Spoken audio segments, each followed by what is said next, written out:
The hardest thing for people to learn is change. Change causes an innate sense of fear for things we trust, we know, and are quite comfortable with. The same goes for the martial arts, mostly for the traditional ones. But there are things that need to be taught or changed in a traditional and non-traditional martial arts. Stay tuned, we'll talk about it.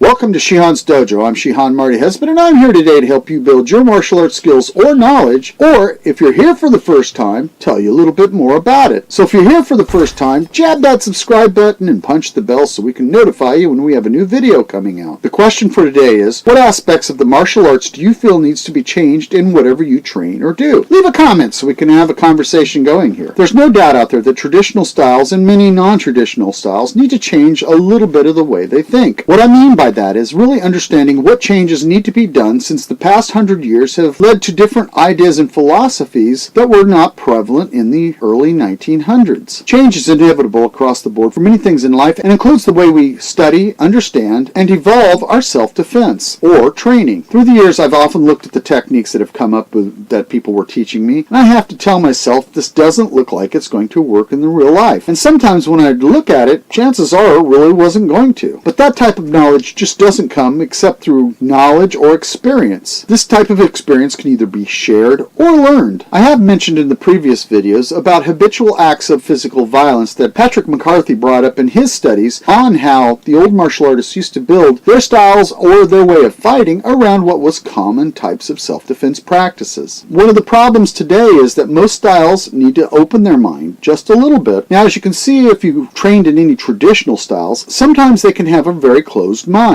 And once this closed mind has taken place, there is very little growth, change, or evolution that can happen in a system. Instructors will often say this is a proven technique, and in its day, or for that instructor, it might have been a proven technique, but doesn't necessarily mean it's going to work for someone else or it has any use today. In many cases, it just might not work on the street when you're trying to defend yourself. Now, this is not to say that all traditional styles are bad or eclectic styles are bad, but each style or way of fighting has to evolve as mankind does throughout the future. That is, to use the fighting skills that are quite prevalent during that time period. It's not hard for anyone to study techniques or ideas on YouTube or Vimeo or some website that they're following all the time. But there are many things that the average person who hasn't had any training has to take in consideration. So let us look at a few things from my experience in order to better our own systems, to realize what we could change to better our martial arts. This can help us to be better prepared for the streets and maybe learn something from the old and new ways that need to be thought about. For the first few years of my training, I started with stand-up styles. I started in Kung Fu in 1973 for a little bit, then went to boxing and later on to Korean karate. These began to teach me the basic motions that I needed and the methods I could use to better understand the martial arts. So the first thing I have come to realize in all my experience is that you need a base style. A base style is a prerequisite in order for you to mold and create something for you to use in your own personal style and self-defense. The base style itself stands as the very foundation of where you're going to start your own knowledge in martial arts training. It helps to give you that reference you're going to need to make sure that you have something stable that you can fall back on. The necessity of a basic style is like trying to get through elementary school. Without it, you're not going to be able to understand further and advanced features that you might find from other martial arts that you can apply, which would be like going to middle school, high school, and then on to college. When I was in the military, I trained a little in Tangsudo, and then began to live with a man who was a Shotokan instructor. It taught me a lot, and it was a great experience. One thing he did teach me that really stuck with me is the knowledge of finding out what works in real life. His knowledge in the classical martial arts was impeccable. However, he always made sure that we experimented with techniques to make sure their plausibility in a real street situation was useful. He never failed to see the differences that could comparatively be added to what he was teaching both traditionally and what he'd learned from experience. This is where I learned to start experimenting with the techniques and become a little more open-minded about how martial arts really work. Being open-minded is something traditional styles usually do not like very much. They can't afford to have that change because they need people to do everything exactly the same way. The importance of this experimenting then became a lifelong endeavor whenever I tested techniques that I used in the martial arts. While studying Shotokan in the 80s, I began to study Judo and Hungar Kung Fu, as well as a myriad of other little styles that I knew people people were training in. Judo afforded me the knowledge and ideas of how classical martial arts had dropped most of the throws and takedowns that they had had previous to World War II. A lot of these were taken out simply because they created a sport and tried to remove some of the dangerous items that they felt would hamper the sports they were creating. Some of these throws were very dangerous. Even Aikido has its own banned set of throws that you can no longer do that would hurt somebody if they didn't know how to land properly. It really did help me understand what happened in the modern styles of the martial arts. This afforded me the opportunity to figure out how to take someone down and to either finish the opponent off or get away. Now, although in karate, kata tends to be fluid. However, really, most students don't begin to understand fluidity until late stages of their black belts. So the many years it takes to learn this fluidity can really hinder you when you're trying to understand how to use vital techniques. While taking Hung Gar Kung Fu, it helped a lot to understand fluidity and motion and how to keep going. I really don't know whether it was the animal aspects of it or what, but it did make me understand better how to keep moving, either for attacking, evading, or just plain annoying somebody. Earlier, when I was in basic training in the military, I met a man who had trained in Jeet Kune Do. I found his information fascinating, and although we didn't have much time in basic, we were lucky enough for the last 2.5 years of my military career to be stationed together. He began to help me with the ideas that I had expanded upon in creating my own fighting system. He helped me with understanding the Jeet Kune Do principles that he used in order to set up the way he fought, and it also introduced me to the Tao of Jeet Kune Do by Bruce Lee. Now, of course, all of us had heard of Bruce Lee at that time. I mean, some of us went in because we heard of the man and thought he was great. Others, we just liked the martial arts. But this man taught me a knowledge of angles and movement that I hadn't even seen in any of the styles that I had done before. And in doing so, he showed me how to not use things haphazardly and make sure that they were strong, quick, and fast. He did at that point give me a slight introduction to fighting on the ground, and he was also aware that he had limited knowledge on how to do it and was hoping sometime in the future that he could find someone who could help him to learn better ground fighting. I wish I had known if he'd ever found anybody. I haven't talked to him in years, but it was an important step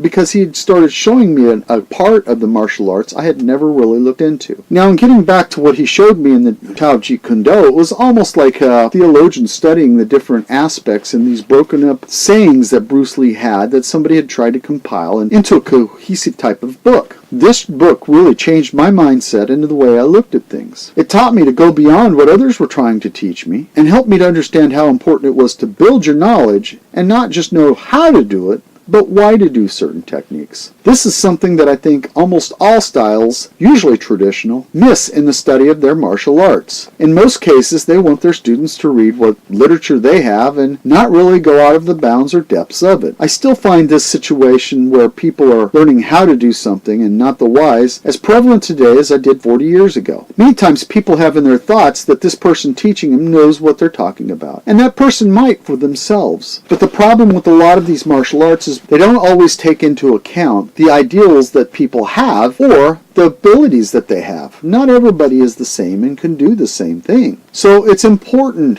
when growing as a martial artist that you seek out knowledge of why you're doing things. By studying great works of the past, everything from Sun Tzu's Art of War to Miyamoto Musashi's book of 5 Rings to Bruce Lee's books to many great martial artists out there. But knowledge also gives you the ability to see what's real and what's not. There are a lot of myths out there that people will try to gain from knowledge of the martial arts, so they have to learn to disseminate what is real and what is not. It wasn't until the late 80s that I began to train in jiu-jitsu myself to understand the principles not only of the takedowns, which I had learned some basics with judo, but even to a higher extent, the ground fighting that was necessary in jiu-jitsu. The complementary nature of jiu-jitsu with the stand-up styles and judo really pushed the limits of the martial arts for me. It helped me to realize that it was not only about distances and standing up and fighting or just the takedowns, but that you can be taken down into the streets, and how are you going to handle it when you're down there?